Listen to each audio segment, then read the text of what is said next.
আবার লা ইলাহা ইল্লাল্লাহু মুহাম্মাদুর রাসূলুল্লাহ সাল্লাল্লাহু আলাইহি সাল্লাম। ভাইরা খালি আজান শুনলে হবে না, আজান দিতে পারি এক শর্তের বিনিময়ে। আজান শুনে 5 ওয়াক্ত নামাজ পড়ন লাগবো। রাজি আছেন ইনশাআল্লাহ? তাহলে একটু তাকবীর লাগান, নারায়ে তাকবীর, নারায়ে তাকবীর।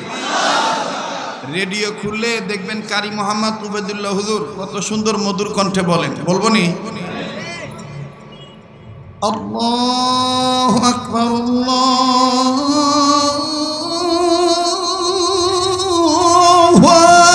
আকবার।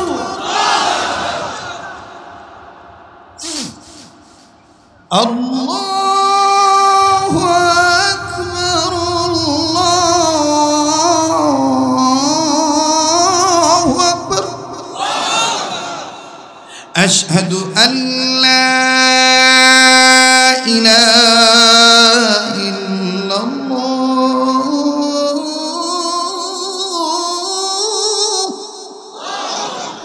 আশহাদু আন্না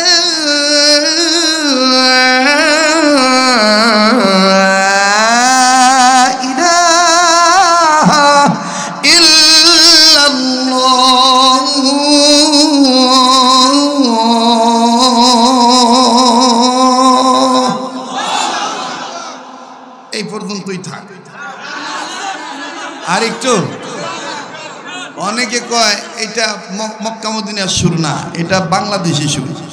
মদিনার সুর না? হ্যাঁ, আচ্ছা দিমো। মদিনার সুরটা ভিন্ন স্টাইল। মদিনাতে যখন মদিনার মুয়াজ্জিন আযান দেয় তখন কেবলার দিক থেকে নরম কণ্ঠে মিষ্টি আওয়াজে, হ্যাঁ, প্রেমের সুরে মদিনা মক্কার কণ্ঠে স্নিগ্ধতার সাথে নরম সুরে বলে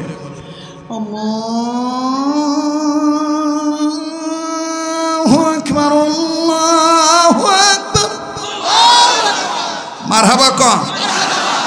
আবার দেখবেন উজানিতে চরমোনাইতে যখন পাগলেরা দেয়, হ্যাঁ, অন্তরে প্রেমের ধাক্কা লাগে। কথা কন ঠিক কিনা?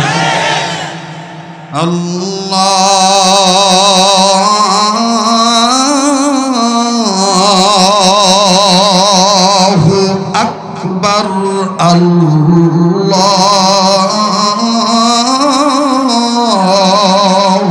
আকবার। আশহাদু আন লা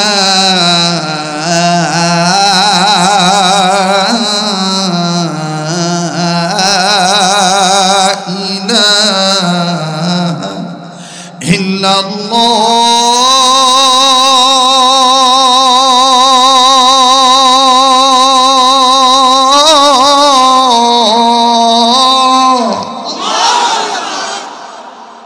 দেখবেন সুন্নতি আযান এক আলিফের জায়গায় এক আলিফ। আল্লাহু আকবার, আল্লাহু আকবার। আল্লাহ পাক আমাদের প্রত্যেকটা কাজ, দ্বীনি কাজ সুন্নত মোতাবেক করার তৌফিক দান করেন। কাজেই আমি অনুরোধের সাথে বলবো, বিনয়ের সহিত যারা কিতাব নিয়েছেন আপনারা ভাগ্যবান হয়েছেন। আমার ভাইরা কত টাকা পয়সা কত টাকা নষ্ট হয়। এই কিতাবটা যারা নিয়েছেন মাঝে মধ্যে তালিম করবেন, বন্ধুদেরকে দাওয়াত দিবেন যে এইভাবে তুমি মেসওয়াক করবা, এইভাবে তুমি দুটা স্যান্ডেল পায়ে দিবা। আমার ভাইরা সুন্নতের পক্ষে থাকলে রিজিকের অভাব থাকবে না, রোগ বালা মুসিবত হবে না, হাসরের ময়দানে নবীদের শাফায়াত পাবেন। সুবহানাল্লাহ। কাজী যারা মা বোনরা আসছেন, মা বোনরা বাড়িতে আওয়াজ শুনতেছেন, মা বোনরা আপনারাও পৌঁছায় দিবেন ইনশাল্লাহ। আপনারাও আপনাদের সন্তানদের উন্নতির জন্য কিতাবটা নিয়ে যাবেন। আল্লাহ তাআলা আমাদের সবাইকে আল্লাহর তৌফিক দান করেন।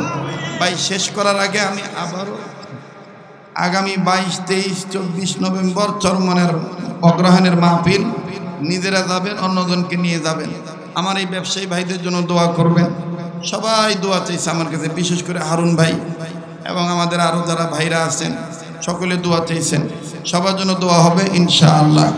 ভাই সকলে ইস্তিগফার করি। আস্তাগফিরুল্লাহাল্লাযী লা ইলাহা ইল্লা হুয়াল হাইয়ুল কাইয়্যুম ওয়া আতুবু ইলাইহি। লা হাওলা ওয়ালা কুওয়াতা ইল্লা বিল্লাহিল আলিয়্যিল আযীম আস্তাগফিরুল্লাহাল্লাযী লা ইলাহা ইল্লা হুয়াল হাইয়ুল কাইয়্যুম ওয়া আতুবু ইলাইহি লা হাওলা ওয়ালা কুওয়াতা ইল্লা বিল্লাহিল আলিয়্যিল আযীম। ভাই কোনো কথায় কোনো আচরণে কষ্ট পেয়ে থাকলে মাফ করে দিবেন। শেষ করার আগে আমি আবারও জানতে চাই, বলেন কতটা কাজ ধারাবাহিকভাবে করলে আল্লাহ আল্লাহ হওয়া যাবে? 5 কাজ। নাম্বার 1, সকল প্রকার গুনাহ থেকে বেঁচে থাকা। নাম্বার 2, আল্লাহর হুকুম ফরজ ইবাদত ঠিক মতন আদায় করা। নাম্বার 3, আল্লাহর হুকুম ওয়াজিব ঠিক মতন আদায় করা। নাম্বার 4, নবীজির সুন্নতলা উম্মত হওয়া। নাম্বার 5, নিজের অভ্যাসকে নফল আমলের অভ্যাসে পরিণত করা। আজকের এই ঘণ্টাব্যাপী ঘণ্টা আলোচনার সার নির্যাস বক্তব্য হইল, আল্লাহ রসুল আল্লাহর হুকুমে আমাদেরকে যা ধরতে বলছে আমরা সেটা কি করব? ধরবো। যা ছাড়তে বলছে আমরা সেটা কি করব?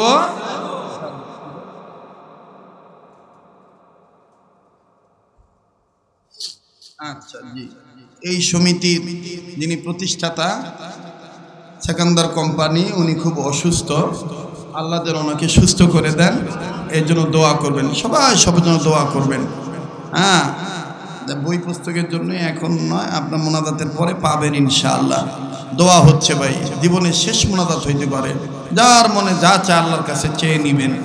আলহামদুলিল্লাহি রাব্বিল আলামিন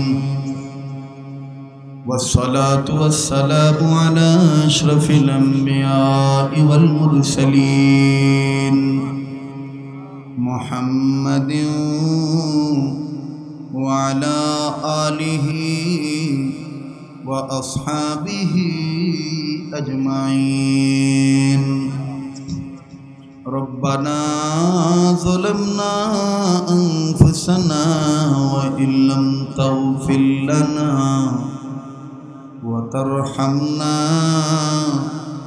لنكونن من الخاسرين ربنا آتنا في الدنيا حسنة وفي الآخرة حسنة وقنا عذاب النار ربنا لا تزغ قلوبنا بعد إذ هديتنا وهب لنا من لدنك رحمة إنك أنت الوهاب ربنا هب لنا من أزواجنا وذرياتنا قرة أعين واجعلنا للمتقين إماما رب ارحمهما كما ربياني صغيرا رب ارحمهما كما ربياني صغيرا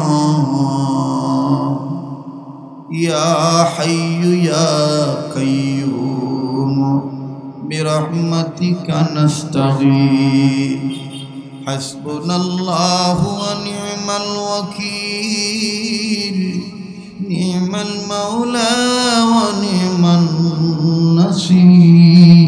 النصير أستغفر الله أستغفر الله أستغفر الله إن الله غفور رحيم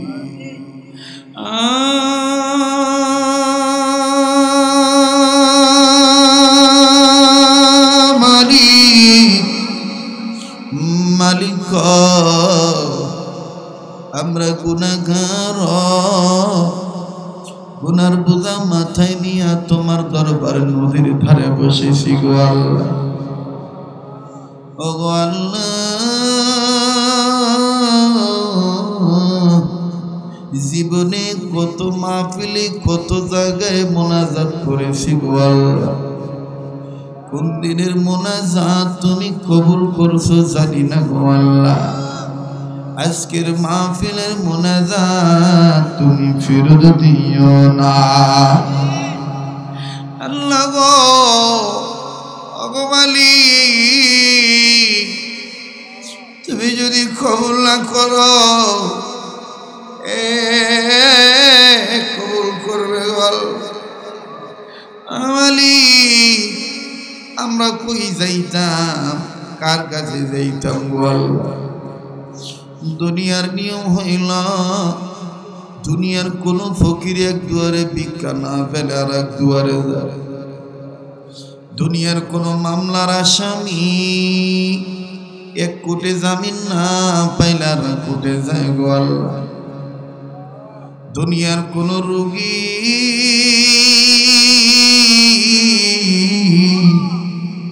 এক ডাক্তার কবিরাজের চিকিৎসায় বালা না হইলে আর এক ডাক্তার কবিরাজের কাছে। আল্লাহ গো, দুনিয়ার কোন ছেলে মেয়েরে মায়ের রাখ দেখাইলে বাপের কাছে যায়, বাপের রাখ দেখাইলে মার কাছে যায়। আল্লাহ গো, তুমি তো আমাদের এমনে কাল্লাহ, তুমি যদি আমরার গুনার প্রতি রাগ হইয়া আমরারে তাড়াইয়া দাও, বলো রে আল্লাহ আমরা কার কাছে যাইতাম? করজোরে নত শিরে তুলেছি দুই হাত, দয়া করে মায়া করে কন্যা, দয়া করে মায়া করে, বলো বলো, দয়া করে মায়া করে কবুল করো মুনাজাত। একটা ডাক্তার আল্লাহ করজোরে নত শিরে তুলেছি দুই হাত, দয়া করে মায়া করে, দয়া করে মায়া করে কবুল করো মুনাজাত। যত গুনাহ করছি মাওলা মোরা জীবনে, একটা ডাক্তার না আল্লাহ। যত গুনাহ করছি মাওলা মোরা জীবনে, মোদের গুনাহ মাফ কইরা দাও নিজ গুণে আল্লাহ, মোদের গুনাহ মাফ কইরা দাও নিজ গুণে। তুমি যদি মাফ না করো বান্দারে, বলো বান্দা যাব কার ধারে, বলো বান্দা যাব কার ধারে। সকলেরই দরজা হইতে আল্লাহ ফিরিয়া তোমার দরজায় রইলাম পরিয়া। বাবু দয়া মা করে আমরা যারা হাত তুলেছি আল্লাহ, আল্লাহ গো কাজ করে আমাদের যাদের দাদা দাদি নানা নানি আত্মীয় স্বজন মা বাবা দুনিয়া নাই, আল্লাহ প্রত্যেকের মরহুম মরহুমাদের কবরকে জান্নাত বানায়া দাও। ও আল্লাহ, দুনিয়ার থেকে যত জিন ইনসান বিদায় নিয়ে চলে গেছে সমস্ত জিন ইনসানদেরকে নাজাত দিয়ে দাও। যতদিন ইনসান বেঁচে আছে আল্লাহ হায়াত বাড়ায় দাও আল্লাহ। আল্লাহ গো খাস করে এই মাছ ব্যবসায়ীদের কবুল করে নাও আল্লাহ, এই বাজার ব্যবসায়ী সমিতিদের কবুল করে নাও আল্লাহ। ও আল্লাহ, এই বাজার ব্যবসায়ী সমিতির সভাপতি